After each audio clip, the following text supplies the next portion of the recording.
Olá, pessoal, sejam bem-vindos a mais um episódio do podcast Lendo Mentes. Eu sou o Leonardo Weiner e aqui hoje eu tô com o André Moreno. O André Moreno vai estar conversando aqui com a gente sobre ansiedade, sobre vários outros temas. O André, para quem não sabe, é um grande nome, uma grande referência nacional no trabalho com transtornos de ansiedade. Eu vou deixar o André se apresentar um pouquinho para vocês, dizer como ele chegou aqui, qual foi a trajetória dele, mas eu queria primeiro te agradecer, André, por realmente estar tirando esse tempo. Hoje, sábado, pré-Páscoa, assim, né? Então, mais importante ainda. Então, primeiro, muito obrigado, André, por ter retirado esse tempo aqui para nós e o palco é teu. Muito obrigado. Obrigado, Léo, pelo convite. Muito bom poder estar aqui nesse formato, um formato que eu gosto bastante, né, de poder Uhum. discutir de uma forma que, às vezes, nas aulas ou nas formações ou no diálogo com o público, a gente acaba ficando um pouquinho mais travado. Então, acho que esses bate-papos são muito bons para poder desmistificar, acho que até o papel do tratamento, o papel da psicoterapia, enfim.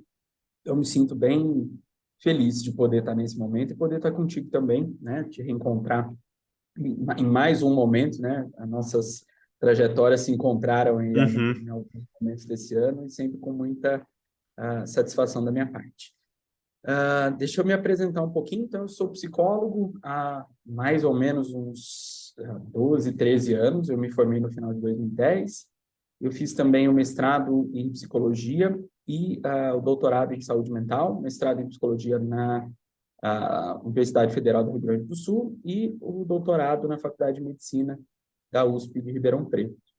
Ah, e tanto no mestrado quanto no doutorado eu já trabalhei com pessoas ansiosas, né? Na verdade, o meu foco de pesquisa na academia é mais relacionado a dificuldades de tomada de decisão e processamento de funcionamento executivo em pacientes ansiosos. Então, esse é o viés que eu costumo trabalhar, porque eu particularmente vejo que isso talvez seja um dos grandes prejuízos não discutidos quando a gente fala de ansiedade de maneira geral, né?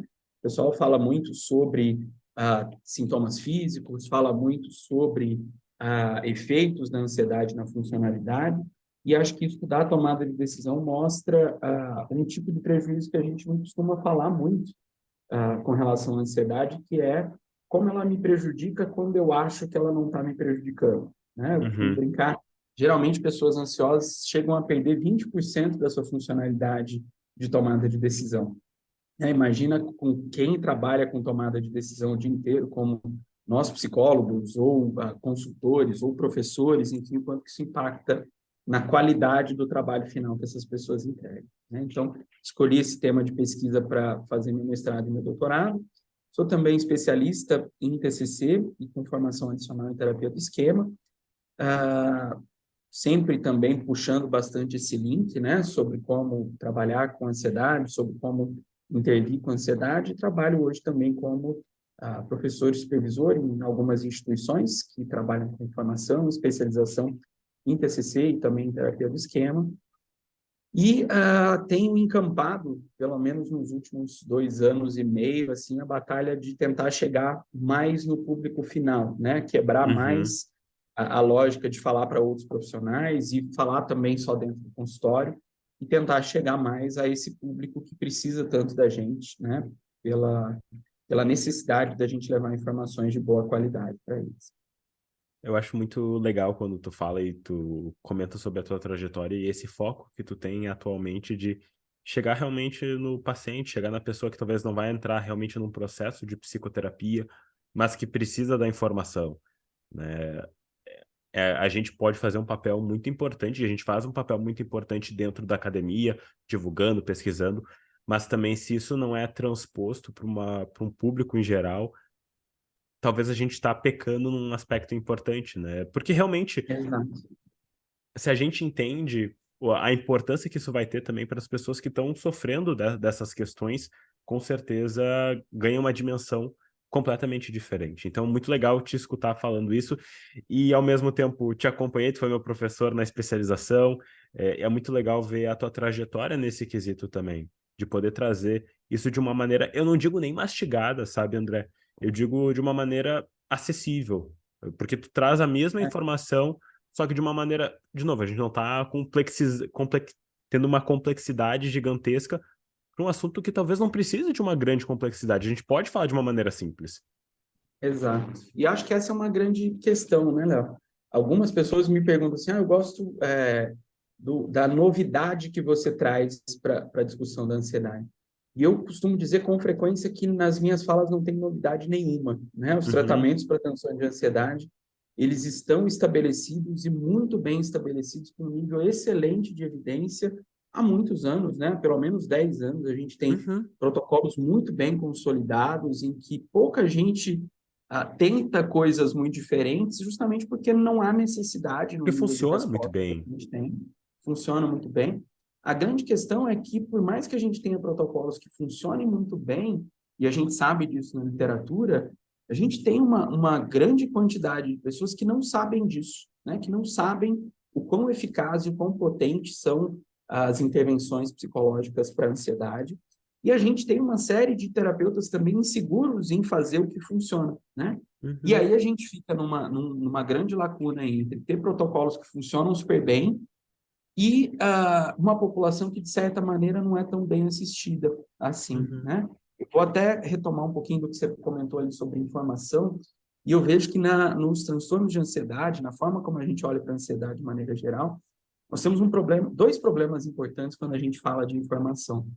A primeira delas é que a gente vive um conflito de esporte, de espaço de informação, né? Então, eu costumo brincar, se você pega em qualquer grande portal de notícia e eles soltam notícias sobre ansiedade uma vez, duas vezes por semana, né? Dentre todos que a gente tem no Brasil, Uhum. você Uhum. vê de maneira indiscriminada a discussão entre transtornos mentais, produtividade no trabalho, reiki para ansiedade, psicoterapia, ou seja, isso tudo é tratado de uma maneira muito igual em termos de informação, né? E isso é um grande perigo, porque dá a entender que a psicoterapia é mais uma alternativa de resolução da ansiedade, não a principal, e não a Uhum. mais bem estabelecida, e não a que a gente tem mais evidência, a que a gente mais tem resultado rápido e que a gente gasta menos dinheiro. Então, acho que esse é a primeira questão, né? Ou seja, a gente precisa ocupar esse espaço de protagonismo na informação, justamente para mostrar que não é a mesma coisa eu falar de uma intervenção tão bem estabelecida quanto a psicoterapia cognitivo-comportamental e outras, né, em que a gente, em muitos casos, desconhece o nível de intervenção. Uhum. A outra delas, que eu acho que é uma grande barreira para o nosso público, é que geralmente o público de ansiedade ele é um público bem informado, né? Uma das características da ansiedade é a hipervigilância, é a tentativa de buscar muitas informações. Uhum. Então, não raro, os pacientes, principalmente com a quantidade de informações que hoje circulam com uma certa facilidade, esses pacientes têm mais acesso à informação. A grande questão é o que eu faço com essa informação, Claro. né? E aí acho que muitas das vezes a gente tem também pecado muito nisso. A gente fala muito sobre caracterização do problema, a gente dá algumas, entre aspas, dicas, que é um nome que eu acho bem complicado quando a gente fala para esse tipo de intervenção, mas as pessoas ficam eternamente nesse momento de que eu sei sobre, mas eu não consigo mudar. Então, eu vejo que a ansiedade a gente entra mais ou menos, eu costumo comparar, entre duas outras informações que a gente tem muito bem circulando por aí, né? Que cigarro leva a câncer de pulmão e que não utilizar preservativo te leva à possibilidade maior de ISTs. Isso são informações altamente publicizadas que todo mundo tem acesso. Assim como hoje, talvez a gente tenha informação suficiente que respirar bem é uma das variáveis que potencializa os resultados para a ansiedade. Agora, casar isso dentro de uma mudança de vida das pessoas, para fazer com que elas, de fato, coloquem esses ingredientes no seu dia a dia, eu acho que ainda hoje é a nossa principal dificuldade. E eu acho que entra numa das coisas que eu conversei com outros convidados aqui no podcast, e eu falo muito com alguns pacientes meus que a questão é que o simples ele é diferente do fácil. Então, um Exatamente. caminho simples é um caminho que não é complexo, ou seja, são passos bem delimitados e tu consegue ver qual é o caminho. Mas isso não quer dizer que é um caminho fácil. Às vezes exige muito esforço, exige desconforto e exige tomadas de decisão, como a gente começou a falar, que realmente vão ir contra um padrão que já está bem estabelecido. Um padrão comportamental, Exatamente. muitas vezes, né? E cognitivo também. E no caso da ansiedade, onde a gente tem, de certa maneira, uma gama muito intensa de atividades ou de comportamentos que trazem essa percepção de alívio Aham. momentâneo, É que né? traz alívio, Então, né? Não tem como negar, sim, né? sim, claro, diferentemente de outros transtornos em que a desregulação emocional é muito intensa, e aí os pacientes ficam meio sem alternativa, né, para se regular. Para a ansiedade, a gente tem uma série de alternativas que fazem um alívio imediato da ansiedade, né? Uhum. Desde o celular, que hoje a gente usa com frequência e que, inclusive, traz uma série de outros problemas para frente, até algumas substâncias, algumas delas indicadas, inclusive, pelos médicos, né? Como um benzodiazepínico mal indicado, ou o Aham. uso de álcool, ou o uso de maconha, ou de televisão em excesso, enfim. Né? Uma das grandes linhas difíceis da gente delimitar no caso da ansiedade é até que ponto eu estou usando algo que está me ajudando a enfrentar a ansiedade, ou até que ponto eu estou usando algo que está me fazendo escapar da ansiedade, que daqui a pouco vai fazer com que ela volte com mais força, com mais intensidade, que aumente a minha percepção de falta de maneiras. Né? Então, acho que essa é uma das grandes questões que a gente discute atualmente, porque há um grande risco, inclusive, de intervenções mal planejadas entrarem nesse sentido. Né? Se eu Uhum. te ensino 2 ou 3 técnicas só, sem trabalhar o racional todo do porquê que a gente está fazendo isso e como que você precisa continuar trabalhando nesse cenário, eu corro um risco muito grande de alimentar a ideia do alívio, ao invés de alimentar a ideia do tratamento, da intervenção, como você citou muito bem, em vários momentos tem contato com desconforto, tem contato com o que Uhum. a gente tem mais dificuldade. Perfeito. E André, se a gente for dar um passo para trás, como é que a gente caracterizaria o que é a ansiedade?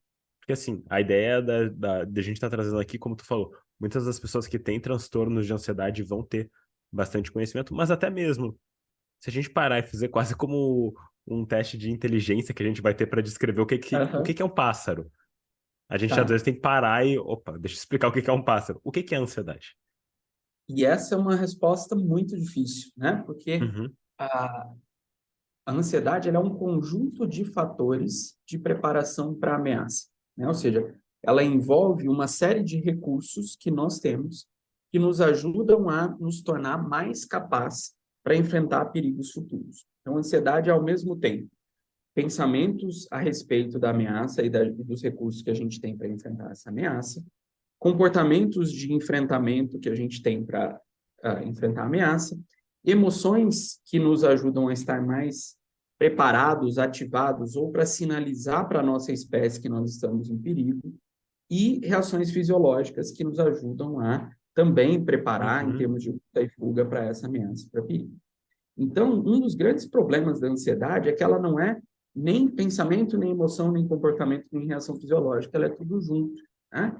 E entender que ela é tudo isso junto já leva a um problema importante, né? Porque eu costumo brincar que cada vez que você tenta olhar para a ansiedade só por uma faceta, é mais ou menos como se estivesse colocando aqueles lençóis de elástico na cama, né? Você Sim. vai puxar para olhar só para o lado cognitivo, ele solta do lado das reações fisiológicas, por exemplo, onde a gente tem menos manejo, né? Então, o primeiro ponto é entender que a ansiedade é isso, né? É um conjunto de preparações, de coisas, de ferramentas que a gente tem para enfrentar o perigo futuro, né? A grande questão é que essa preparação que foi muito útil para a gente em algum momento da Uhum. nossa história não acompanhou a maneira como hoje a gente lida com informações, né? Ou como a gente lida com o perigo de maneira geral. Uhum. Uh, um exemplo que eu cito bastante, quando eu converso com meus avós, por exemplo, a percepção deles sobre o que era mundo globalizado, sobre guerra do Vietnã, por exemplo, né? Era uma perspectiva muito teórica, muito tinham algumas notícias, mas algo muito distante, muito pouco atualizado e tudo mais, né? Se a gente for atualizar isso hoje para a guerra da Ucrânia, eu consigo abrir agora no meu celular e te dizer hoje que operação está acontecendo, de que maneira, quantas E pessoas tu morreram, que consegue te impacto econômico isso colocar tem. no lugar da Ucrânia, tu consegue te colocar no lugar da Rússia, tu consegue pegar alguém que está fazendo uma live, uma streaming, e tu realmente te Exatamente. sente mais presente ainda, né? Né? Então, hoje, essas percepções de perigo, elas estão todas dentro da sala de casa, né? Hoje a gente tem os nossos perigos de espécie, como sempre tivemos, mas a gente tem, com a quantidade de informação, com o acesso maior à informação, uma atualização do quanto o mundo é perigoso, que se não consumida de maneira consciente, ela pode, inclusive, levar a uma percepção muito exagerada do perigo com frequência, né? Então, Uhum. uma das situações que a gente sempre comenta a respeito dos transtornos de ansiedade é eles têm aumentado em prevalência e gravidade, porque hoje a gente vive num mundo que se vê mais como perigoso. Ele não necessariamente é mais perigoso do que era antes, mas hoje o raio-x que a gente tem sobre os perigos, eles são muito maiores e muito mais presentes à nossa palma da mão do que eram há tempos atrás. É que entra até aquela coisa que a gente fala muito em terapia cognitiva, que a percepção que a gente tem do mundo, na verdade, se torna de alguma maneira a nossa realidade. Então não é que o mundo necessariamente ele está mais perigoso, mas se eu percebo ele como mais perigoso, consequente essas minhas reações, elas vão se deturpar bem, entre aspas, para isso, né? Para esse caminho. Exato, exato, né? E hoje, esse nível de informação, né, eu acho que uma das questões, né, já discutindo um pouco da interface de cultura, é Aham. que antes, se eu quisesse saber sobre o perigo, eu tinha que sentar para pensar sobre ele, eu tinha que elaborar maneiras de pensar sobre ele. Hoje, as notícias sobre perigo, né, sobre ameaça, sobre dificuldade, elas entram no meio da forma como a gente está se divertindo, como a gente está conversando com nossos Uhum. amigos, como a gente está assistindo filme, né? Então, eu costumo brincar, às vezes você está ali assistindo um show no YouTube e aí aparece um anúncio dizendo: você está preparado para enfrentar os perigos da aposentadoria? Ou seja, eu estava num momento de lazer, relax, né? Assistindo um show que Feliz eu da gosto, vida. e entra, né, dentro do meu funcionamento algo que me alerta para um perigo que até aquele momento eu estava pouco disponível para pensar, né? Uhum. Então, acho que essa novidade em termos de informação é uma das características que mais chama atenção, talvez, hoje na forma como a gente explica esse aumento da ansiedade, porque ele é um tema tão quente hoje em dia. E como é que a gente faria a distinção entre uma ansiedade mais adaptativa, ou seja, que tem um funcionamento mais saudável, e uma desadaptativa que eu acho que é muito do que a gente vem falando, que realmente está passando desses níveis de normalidade, de novo, normalidade entre uma curva normal, ou seja, que está dentro desse Uhum. contexto matemático. ah, o que que faria essa distinção entre essas percepções ou essas reações à ansiedade? Eu uso três parâmetros mais populares do que acadêmicos para dar conta disso, Léo. Frequência, intensidade e duração, né? Então, Uhum. quando eu tenho uma frequência muito alta de respostas de ansiedade, maior do que as pessoas à minha volta, quando essas respostas de ansiedade são muito intensas, ou seja, elas são desproporcionais ao que o perigo está me trazendo e eu fico ativado em alta intensidade. E quando elas continuam presentes, mesmo quando eu resolvi o problema, mesmo quando ele não está mais na ordem do dia, isso costuma ser, invariavelmente, se a gente for pegar um teste subjetivo, boas medidas de ansiedade, né? Uhum. E a principal delas é a percepção, né? Somadas essas três, elas vão encaminhar para uma noção de prejuízo, né?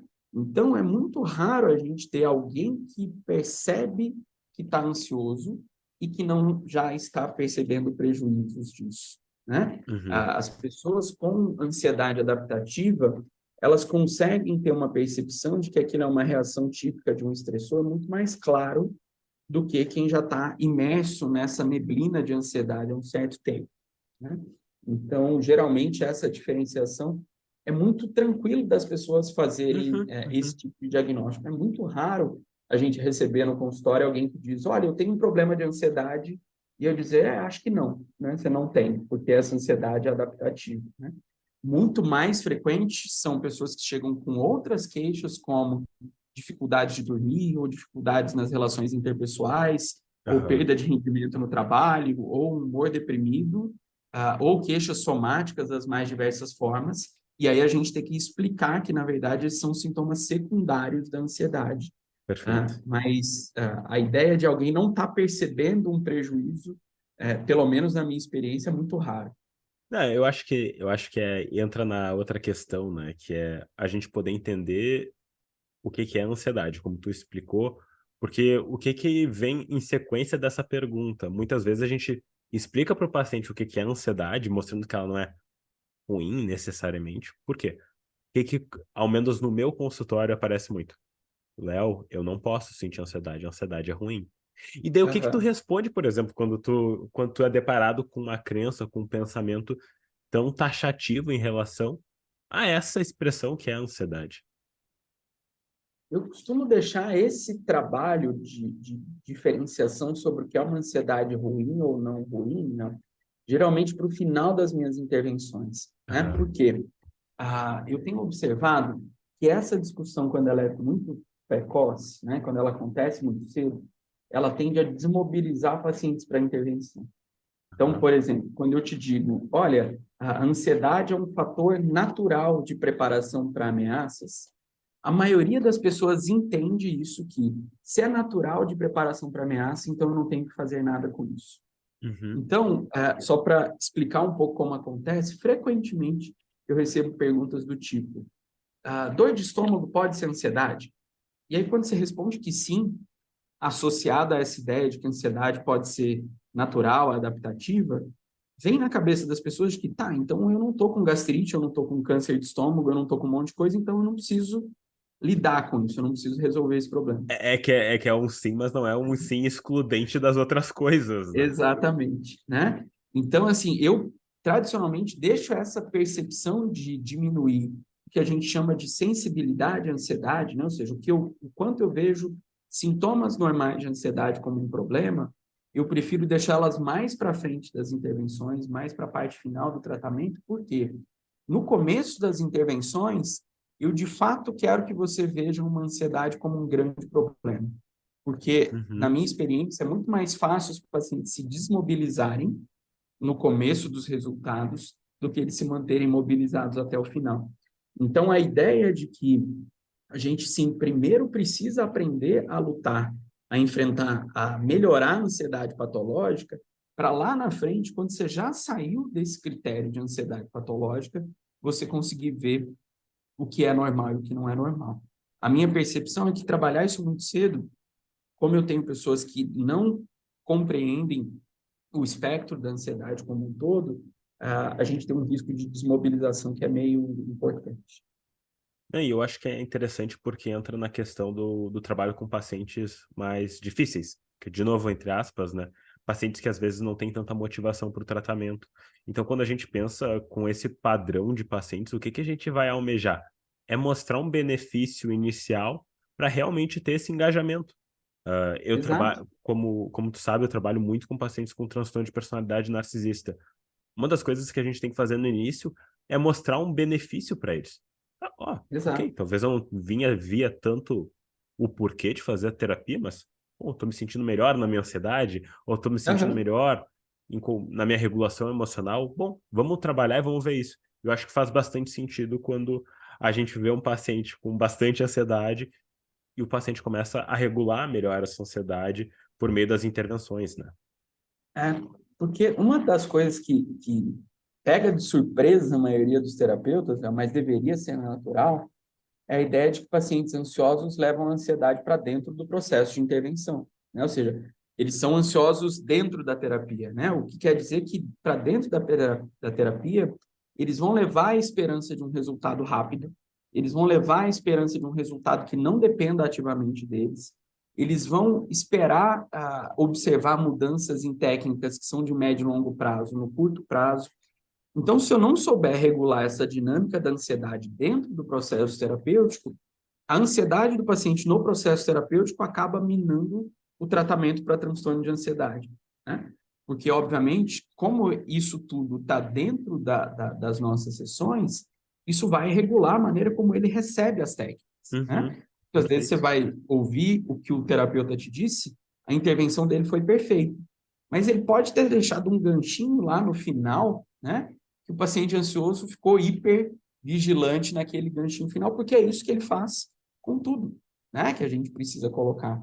Então, trabalhar com ansiedade é, ao mesmo tempo, entender que a gente está trabalhando com alguém que está vendo a nossa intervenção com desconfiança.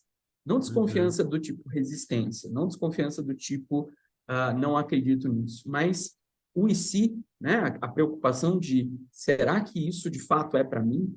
É muito presente nesse perfil de paciente. Então, eu preciso de um terapeuta que dê conta disso. É um processo, é uma das partes do processo psicopatológico da pessoa. É Exato. realmente o e se. Talvez essa seja a maior cognição que a gente vai ter de pacientes que entram nesse cluster mesmo, nesse grupo de transtornos de ansiedade. Tá, e se não der Sim. certo? E se der certo? E pode ir para os dois lados, né? E das duas formas pode gerar ansiedade. O que, às Perfeito. vezes, para quem não sofre de um transtorno de ansiedade, pode parecer muito estranho. Porque, mas por que tu tá te preocupando se pode dar certo? Bom, porque se Aham. der certo, tem um monte de outras coisas que podem vir a acontecer. E daí eu sempre gosto de trabalhar quando tá num aspecto mais cognitivo do tratamento, a diferença entre probabilidade e possibilidade, porque esse é um outro grande pepino que esses pacientes vão ter. Então, André, depois da gente ter falado sobre isso, sobre essa questão, né, dos ICs e da probabilidade e possibilidade, uma das questões que tu falou na tua fala um pouco mais inicial era sobre quão positivo a gente tem realmente várias evidências sobre a psicoterapia para os transtornos de ansiedade. Como é que está o estado de ciência realmente para os transtornos de ansiedade em relação à psicoterapia nesse momento? Quando a gente consegue levar as pessoas para os laboratórios para fazer as intervenções, né? Ou Uhum. seja, quando a gente roda ensaios clínicos randomizados, quando a gente consegue fazer com que elas quebrem todas as barreiras para estar dentro de um estudo controlado e seguem as intervenções lá dentro, o estado de evidência é tão bom quanto sempre esteve, né? Uhum. Pelo menos há 5, 10 anos em que a gente acompanha as meta-análises com frequência, a gente tem um nível muito bom de resposta de evidência, talvez o tipo de psicoterapia que mais funciona disparadamente, se a gente for comparar com outros transtornos, é a psicoterapia para transtorno de ansiedade. Nós temos um grande problema hoje, que é esse nível de intervenção, a gente sabe que ele não está sendo suficiente para chegar no número de pessoas que a gente tem, né? Então, primeiro que a gente tem uma barreira muito grande entre pessoas que sofrem e pessoas que buscam tratamento ativo. Aham. Então, a gente tem essa primeira lacuna. A gente tem uma segunda lacuna, que são pessoas que começam o tratamento e não continuam o tratamento, né? E a gente tem uma terceira barreira, que é um número cada vez maior de pessoas que sofrem com transtornos de ansiedade. A pandemia trouxe mais um elemento aqui para a gente observar. Então, se a gente for observar as evidências de pesquisa, né, da meta-análise ali, do dado puro e simples, o resultado é excelente, né, o melhor cenário que a gente poderia tratar. Quando a gente olha para o impacto populacional, eu costumo brincar que a gente não está fazendo nem cosquinha no que a gente precisaria fazer Aham. em termos de intervenção, né? Porque a gente tem ainda um número grande de pessoas que não conseguem receber esse tipo de ajuda, e que, quando conseguem, muitas das vezes não encontram centros tão especializados quanto os das pesquisas para dar conta desse formato, né? Então, por exemplo, a gente que trabalha com formação de terapeutas cognitivos, é muito tradicional terapeutas que têm uma noção geral do protocolo de intervenção para ansiedade, mas que têm dificuldade nesse manejo que a gente estava comentando, como lidar com a ansiedade do paciente dentro do processo.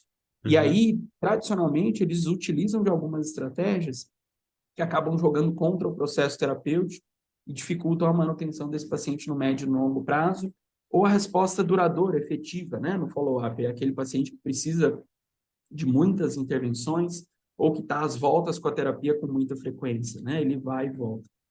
Então, quando a gente olha para o estado da arte hoje, o que a maioria das pesquisas de ponta tem trabalhado para a gente discutir?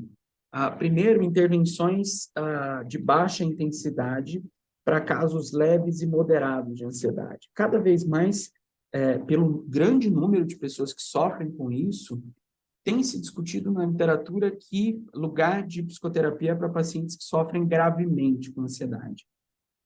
que eu quero dizer com isso? Pessoas com ansiedade leve e moderada podem procurar terapia? Podem, não é um problema. Mas que a gente precisa pensar em estratégias de ajuda para múltiplas pessoas que sofrem e que não necessariamente vão ter um terapeuta disponível à altura Até, delas. Então, a até gente porque é uma questão de um problema de saúde público, né? Se a gente for saúde parar para pensar. exatamente, né? Eu até faço um comentário sobre isso depois, mas uma das coisas que a gente tem visto muito quente na pesquisa hoje é como a gente democratiza essas intervenções de baixa intensidade, ou seja, intervenções que funcionam quase como a psicoterapia para pessoas que conseguem seguir, que são mais autônomas, que não têm tantos prejuízos e que conseguem bons resultados. Outro ponto que tem sido muito pesquisado, e a minha grande área de interesse hoje, é sobre manutenção da motivação de tratamento, né? Se a gente pega dentro do modelo transteórico de mudança, por exemplo, a gente observa que a motivação para tratar do paciente com ansiedade, ela oscila muito ao longo do processo terapêutico. E ela é bastante diferente do que a gente conhece de motivação de mudança em outros transtornos. Então, ele é um paciente que chega muito motivado para sessões, porque ele vai procurar a terapia quando ele não aguenta mais, então ele está naquele momento em que ele topa qualquer negócio. Só que muito rapidamente essa motivação de mudança, ela se perde ou quando ele consegue colher pequenos resultados, e aí ele acha que já sabe o caminho para seguir dali em diante sozinho, ou quando ele não consegue perceber resultados imediatos e já tira a conclusão em 2, 3 sessões que aquele modelo de psicoterapia não é para ele. Então, uma das grandes dificuldades que a gente tem trabalhado é justamente como eu trabalho a oscilação da motivação do paciente ao longo desse processo para fazer, primeiro, com que ele não entre tão motivado no tratamento. O que eu quero dizer com isso? Que ele não entre com a total expectativa que aquela é a pedra de salvação da vida dele, porque isso torna ele pouco ativo para participar do processo, né? E até Isso, muito suscetível à como eu frustração, mantenho né, do processo muito terapêutico. suscetível à frustração, perfeito, né? E a ideia de como ele se mantém motivado ao longo das intervenções, e não só lá no começo, né? Então, tem algumas frases que a gente tem que tomar cuidado, né? Quando eu recebo um paciente que diz, nossa, eu até que enfim achei, por exemplo, quando chega para consulta comigo, achei alguém que é especialista em ansiedade e agora sim meu problema vai ser resolvido. Eu vejo nisso um grande problema, né? Porque tem aqui uma expectativa que ela é boa, né? Me sinto lisonjeado da pessoa me ver como um Mas ao especialista. mesmo tempo aquele red flag, aquele alerta ali na hora, Exatamente. né? Né? Porque é um cara que está, de maneira geral, acreditando que eu vou resolver o problema dele. E não que nós vamos resolver o problema dele. Né? Perfeito. E isso, para a ansiedade, é um problema muito grande. Então, ter que dar esse balde de água fria no começo é uma resistência grande para a gente, porque, claro, a gente se sente lisonjeado com a ideia de que, ok, eu tenho um paciente que está afim, então ele vai topar qualquer coisa, só que isso acaba sendo, em bem pouco tempo, um problema para o tratamento de maneira geral. E eu acho que daí isso envolve aquilo que a gente fala, né? De compreender o transtorno como um todo, né? Entender as diferentes facetas do transtorno. Porque se tu entende isso, tu vai entender que, ok, para certo tipo de paciente que vai aparecer no consultório, tu vai agir de uma maneira. Para outros, tu vai agir de outra. Então é uma questão também de uma compreensão dessas facetas, porque daí tu consegue te adequar e realmente agir colaborativamente com o teu paciente e trazer as mudanças que tu tá realmente almejando. Sem dúvida. Né? A questão é que isso, infelizmente, é pouco discutido na literatura. Né? A gente fala Sim. muito de contratransferência, relação terapêutica dentro dos transtornos de personalidade, onde esse manejo é mais discutido há mais tempo na literatura, e dá a impressão, por isso não ser tão discutido nos transtornos de ansiedade, que a paciente com ansiedade tem essa característica do protocolo, e que eu vou seguir o protocolo e vai encaixar e vai funcionar. Né? Então, acho que Até essa armadilha, pro... muitas das vezes, a gente coloca para a gente mesmo, né? Até porque quando a gente pensa no paciente com transtorno de personalidade, acho que tu vai concordar comigo. Em geral, há uma tendência a imaginar que haja uma certa resistência maior ao tratamento. E quando a gente pensa em transtorno de ansiedade, é o paciente que vai estar motivado para o tratamento e vai fazer basicamente o que a gente propor. Só que eu gosto sempre de lembrar, a regra em transtornos mentais é que comorbidade é a regra. Um Exato. transtorno só não é o mais comum. Em geral, a gente tem traços de diversas outras questões que vão entrar em cena num processo de psicoterapia. E é Sem dúvida. muito fácil quando, vem um transtorno de ansiedade generalizada, bonitinho, DSM, assim, ó, fecha todos os critérios. Tá, tranquilo, vou aplicar o protocolo. Tá, mas tu chegou a avaliar as outras coisas, como é que tá a motivação, como é que tá todo esse processo? E eu acho muito importante, André, quando tu traz isso, essa discussão. Porque senão vira só, é um tratamento empiricamente sustentado, eu sigo o protocolo e eu não individualizo o processo terapêutico, que é bem naquela ótica de Exato. uma prática baseada em evidência, né? Sim. E aí, por ter um protocolo que funciona muito bem, né, eu tenho evidências que funcionam muito bem, dá a impressão de que se não respondeu e eu fiz o protocolo como eu deveria fazer, o problema não é meu, terapeuta, né? Ou seja, eu Aham. fiz o que eu tinha para fazer e o paciente que não colaborou, o paciente que não estava motivado o suficiente. A gente esquece que isso faz parte do processo terapêutico em si, né? Por isso que eu respondo lá atrás, né, dizendo que, olha, sim, a gente tem tratamentos que funcionam muito bem quando as pessoas já estão lá dentro do laboratório, né? Aham. Quando elas já passaram as barreiras todas de conseguir começar o protocolo na sessão 1. E a gente que trabalha com pesquisa sabe o quanta coisa tem por trás daquela primeira sessão ali em que começa o protocolo com o paciente em si, né? Então, trabalhar esses aspectos de motivação e principalmente, né, a ideia de um paciente que parece chegar na sessão topando tudo que você propõe, ela é muito sedutora para nós terapeutas, né? Porque É muito tradicionalmente legal, tem um parece paciente muito muito legal. resistente, né? E aí é um cara que chega muito afim, teoricamente, ele chega te colocando num lugar de pedra de salvação, porque é isso que de fato ele imagina que a psicoterapia é. Só que isso, né, oscila muito rapidamente para uma desmotivação muito grande, com 880 de que se não funcionou no começo, não vai funcionar nunca mais. Eu tentei respirar do jeito que o meu terapeuta me ensinou e não funcionou, então essa já é uma técnica que eu não tento mais. E aí isso vai levando a uma série de questões ao longo do processo que são muito difíceis. E tu comentou um pouco sobre algumas dessas dificuldades que terapeutas podem estar e podem enfrentar realmente no trabalho com essa população. E daí eu te pergunto assim, em termos mais pessoais teus, o que para ti, em geral, costuma ser alguma das questões que pode ser mais problemática ou mais difícil de manejar nesse tipo de paciente? O que é mais difícil, né, para mim, é ter sempre um olhar guiado para um paciente que tem uma atenção seletiva muito grande para problemas, né? Uhum, Então, quando a gente tenta fazer um trabalho guiado com esse perfil de pacientes, eu tenho que estar atento à ideia de que ele racionalmente está me entendendo, né? E principalmente nas sessões de psicoterapia, onde a ansiedade não está ali, né? Ou seja, em um momento tranquilo, em que ele esperou na minha recepção ouvindo uma música tranquila, em que ele separou aquele horário para estar ali comigo e tudo mais. E naquele momento que ele não está ansioso, ele racionalmente entende os insights que a gente está discutindo, né?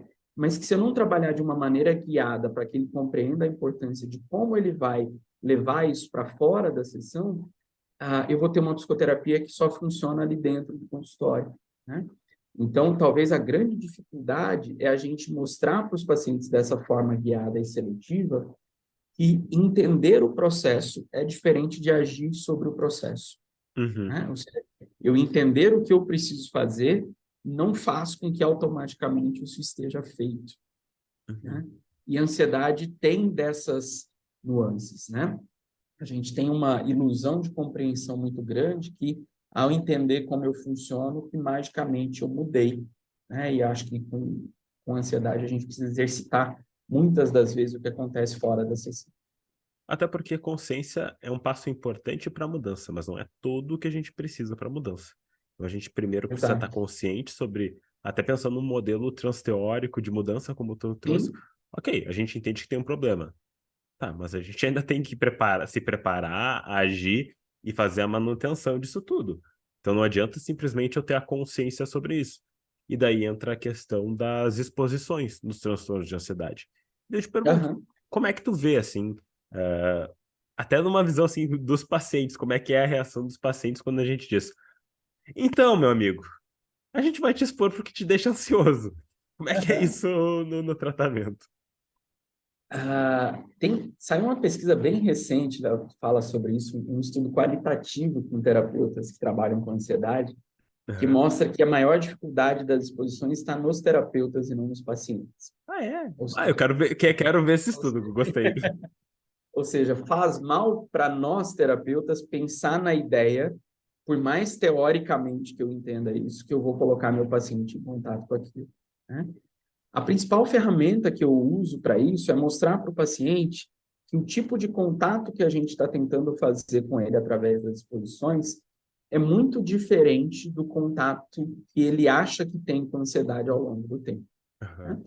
Porque, tradicionalmente, todo paciente, quando você expõe a ideia de que você vai ter contato com o que te dá sofrimento, ele responde, pode não responder para você, mas na cabeça dele ele responde: eu tenho contato com isso. Só que, independente do nível de contato que eu tenho, eu continuo não dando conta de gerenciar isso da mesma forma. Perfeito. Então, a principal perspectiva das exposições é conseguir trabalhar a ideia de que esse contato vai ser diferente, porque hoje a gente vê e entende a ansiedade de uma maneira diferente, né? Então, esse trabalho de preparação, ele exige muito dessa lógica colaborativa do processo, para que, inclusive, o paciente dê conta de ser ativo no processo das exposições, né? Eu, Uhum. cada vez mais, tenho trabalhado, junto com terapeutas, inclusive, a ideia de mudar a percepção de que exposições é o terapeuta empurrando o paciente frente a alguma coisa, né? Eu costumo dizer que o papel da psicoterapia é gerar oportunidades, ou seja, eu te dou a ocasião, eu te dou o cenário, e você decide se você entra nele ou não. Por quê? Para mim, quando você, paciente, dentro da sua compreensão, decide que eu quero, parte da exposição já está feita, né? Ou seja, a Total. parte mais tranquila é só esperar a curva de ansiedade se adaptar, mas eu já quebrei aquela resistência, né? Quando eu tenho um terapeuta que está trabalhando com um paciente que não entendeu o processo, ou que o próprio terapeuta está inseguro no que ele está fazendo ali, existe a grande chance de eu oferecer um contexto de exposição, mas, na verdade, está fazendo uma exposição cheia de esquivas e fugas, né? O paciente doido para terminar, o terapeuta doido para terminar. E isso não é uma boa exposição. Então, a grande Uhum. dificuldade é a gente entender ao que a gente está expondo e com que características a gente está expondo, né? A exposição precisa ter confiança, tanto do terapeuta quanto do paciente, porque senão eu não consigo mudar a percepção cognitiva do paciente do processo. É aquela velha história, né, de se perguntar o porquê e para quê, né? Então, se eu entendo o porquê, entendo para quê que eu estou utilizando aquilo. E também, eu acho que daí vem um outro ponto de se é uma decisão minha, a gente vem naquela questão de realmente de uma motivação mais intrínseca do paciente. O Exato. processo de mudança é muito diferente. Por que que a gente faz um monte de perguntas quando a gente já sabe o que que é? A gente quer descoberta guiada, ou seja, que o paciente consiga chegar àquela resposta. A gente não quer dar a resposta porque tem um peso diferente. E Sim, eu acho que quando a gente leva esse raciocínio desse questionamento que a gente faz tanto em terapia para a descoberta guiada para uma exposição, o shift ele é muito importante. E o processo fica até exatamente. mais fácil para o terapeuta, porque também eu acho que entra naquilo. Daí, falando de terapia do esquema um pouquinho, a gente sabe que nós, como terapeutas, em geral, nós vamos ter mais um funcionamento mais de auto-sacrifício, ou seja, a gente vai se sacrificar um pouquinho pelo outro e, consequentemente, colocar outra pessoa em estresse não é muito o que a gente gosta de fazer, a gente gosta de tirar o estresse, mas é exatamente a parte necessária do processo terapêutico também, né? Exato, né? Então, isso a gente tem visto até nessas exposições que eu comentei, nessas intervenções de baixa intensidade, né? Que quando os pacientes entendem o processo, entendem a forma de fazer as exposições, a gente tem ótimos resultados que os pacientes conseguem Perfeito. conduzir as exposições sozinhos, né? Porque eles entenderam o contexto e o que eles têm que controlar e o que eles não têm que controlar, o que está na mão deles, o que não está, o que eles vão experimentar naquele cenário, e aí funciona, né? O que não funciona é quando eu tenho ideias sobre o processo que elas não estão na mesa, né? Que elas não estão claramente explicitadas, e aí dificulta mesmo na intervenção.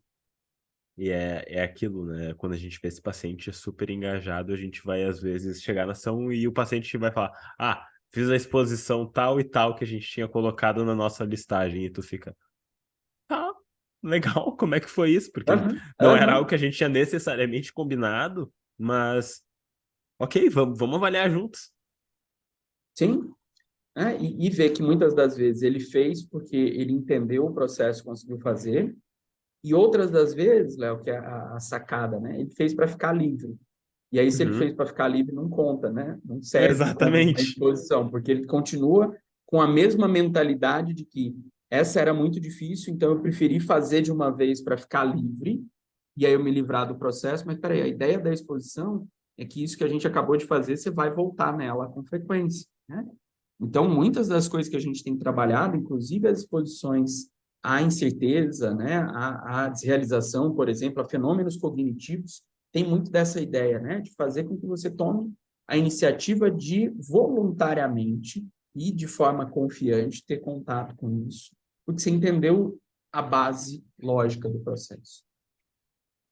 E daí entra naquela questão de, ok, e eu acho que esse ponto que eu mencionei, ele acaba sendo bem importante.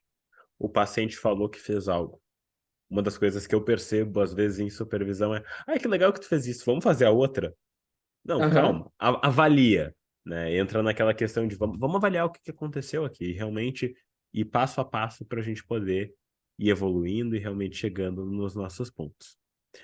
André, a gente está chegando mais ou menos no nosso horário, passou mega rápido esse papo, foi muito legal. E, pessoal, se vocês gostarem, comentem no vídeo, comentem no YouTube, no Instagram, onde for, que daí eu chamo o André, a gente faz uma parte 2, tá bom? Mas, André, como eu faço em todo podcast, eu tenho duas perguntas mais ou menos finais, e como tu sabe, o podcast ele tem em torno de 50 minutos para fazer realmente uma alusão a uma sessão de psicoterapia cognitivo-comportamental. Como é que tu resumiria, ou o que que tu tira desse nosso papo que a gente teve aqui hoje? eu Ou qual a vejo que, mensagem que tu gostaria de aham, passar, assim, né? que falar sobre a ansiedade parece óbvio, porque a gente tem muita informação sobre isso, mas cada vez mais a gente tem visto que a gente precisa ocupar esses espaços de discussão para que não pareça tão óbvio, né? E que as pessoas consigam entender o papel delas, principalmente das pessoas que sofrem com ansiedade, para quebrar essa barreira, né? E que o tratamento para transtorno de ansiedade, por mais que pareça simples, ele envolve uma série de cuidados que o terapeuta precisa ter e de consciência do processo para que ele flua muito bem, né? E acho que isso é uma notícia importante, Léo, porque a pior coisa que a gente pode fazer frente a um problema tão grande é tratar ele como se fosse, porque é simples, a gente não precisa olhar para ele. Porque a gente já sabe disso de outras várias doenças, Claro. que esse é o pior caminho, né? Eu brinco com a comparação entre diabetes, né? Olha, regular diabetes não é uma tarefa que parece tão difícil. Até você ter um familiar com diabetes, né? Em que convencê-lo a manter uma dieta regular, a estar medindo glicemia, estar fazendo tudo que precisa é muito difícil, né? Aham. Então, acho que isso precisa ser discutido, né? A ansiedade é um problema sério, que a gente precisa discutir ele e colocar na nossa agenda com frequência. Perfeito. Eu acho que essa é uma mensagem que vai ter muito eco na cabeça de vários terapeutas. E eu espero que tenha, porque realmente é isso. O que é simples não é necessariamente fácil, e o grau de sofrimento dos pacientes precisa nos indicar que não é fácil. De Exato. novo, se fosse realmente fácil, ninguém ia estar passando o perrengue que passa por causa de ansiedade. Eu acho que Exatamente. isso já acaba, como tu mesmo falou, acaba explicitando ainda mais essa dificuldade que são esses transtornos. E Sem André, dúvida. a minha última pergunta, assim, que eu sempre faço no final dos podcasts é assim: se o André criança ou adolescente estivesse vendo esse podcast agora, imagina, tá aí no canto, assistiu esse podcast, o que que tu gostaria de falar para ele? Aqui não tem muito um viés de terapia de esquema ou Aham, psicoterapêutico, mas mais até de trajetória. O que que tu falaria para ele? aham. Eu acho que primeiro olhando para mim mesmo como pessoa, né, e como pessoa ansiosa que fui e sou, como característica, é busque ajuda o quanto antes, né? Ou seja, Uhum. isso que parece uma característica da sua personalidade, parece algo que você tem que se acostumar, não é, é um Uhum. problema de saúde, como tantos outros, e vale a pena olhar para ele como esse cenário, né? E eu acho que como trajetória acadêmica, né, assim, pensando no desenvolvimento da minha carreira, é um salto muito difícil a gente voltar a trabalhar com o que teoricamente é simples, né? Então, eu tenho feito esse exercício de que, claro, né, em mestrado, em doutorado, a gente está sempre buscando a novidade, o que não foi Uhum. discutido, não foi Uhum. pesquisado ainda, né? E eu tenho feito muito exercício contrário disso, né? Não é o que a novidade em si, mas é o que está consolidado e bem consolidado, mas que a gente não está conseguindo fazer direito, né? Uhum. Então, acho que essa mudança ela também tem sido muito significativa para mim, né? Porque a gente se depara com discussões que elas caem num lugar comum teórico, mas que quando a gente vai olhar para o experiencial, para o como fazer, elas estão muito distantes ainda de ser o que a gente precisava. Uhum. Então, isso tem me motivado muito a conversar sobre a ansiedade com as mais diversas pessoas, com essa cara, né? Com a cara de que talvez a gente saiba o que fazer, mas não saiba como fazer. Perfeito, é muito legal. Acho muito legal e acho importante também a gente normatizar e entender que psicólogos, psicoterapeutas, psiquiatras, nós também temos problemas e a gente também precisa buscar Sem dúvida, a nossa ajuda, o nosso próprio tratamento, que também é fundamental. André, sem queria te dúvida. agradecer de novo por ter tirado o tempo, por estar aqui no sábado, pré-Páscoa, conversando comigo.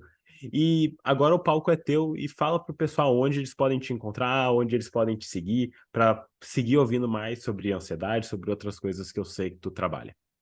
Ah, hoje, meu principal hub de informação está no meu perfil do Instagram, né, André Moreno Psi. Lá você tem acesso às coisas que eu faço para outros profissionais, tem uma série de informações também, né? Eu trabalho com uma característica do perfil muito voltado para a população ampla, né? Para quem quer saber mais sobre ansiedade, ver outros viés de ansiedade, com metáforas, com comparações, com explicações sobre o processo. Então, lá é onde geralmente eu condenso a maior parte dessas informações.